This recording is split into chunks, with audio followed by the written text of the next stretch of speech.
ராணிப்பேட்டை அருகே 3 பேரை அடித்துக் கொன்றதாக தொழிலாளி காவல் நிலையத்தில் சரணடைந்தார்.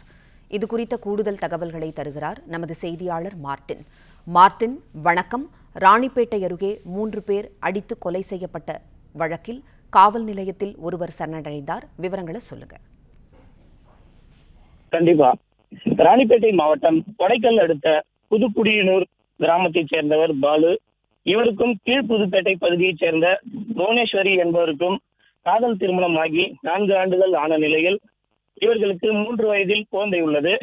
இந்நிலையில் பாலுவின் பங்காளியான கொடைக்கல் பகுதியைச் சேர்ந்த விஜய் என்பவருக்கும் புவனேஸ்வரிக்கும் ஏற்பட்ட தகாத பழக்கத்தின் காரணமாக பாலுவை பிரிந்து புவனேஸ்வரி தன் தாய் வீட்டில் வசித்து வருவதாக கூறப்படுகிறது.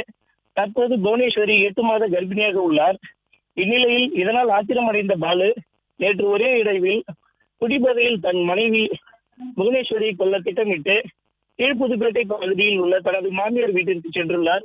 அங்கு புவனேஸ்வரி இல்லாத காரணத்தினால் தனது மாமியாரான பாரதியை கத்தியால் வெட்டி கொலை செய்துவிட்டு தனது உறவினரான கள்ளக்காதலன் விஜயை கொல்ல கொடைக்கல் பகுதிக்கு வந்துள்ளார். விஜயும் வீட்டில் இல்லாத காரணத்தினால் அவரது தந்தையான அண்ணாமலை மற்றும் அவரது தாயான ராஜேஸ்வரி ஆகியோரை இரும்பு ராடால் தாக்கி கொலை செய்துள்ளார்.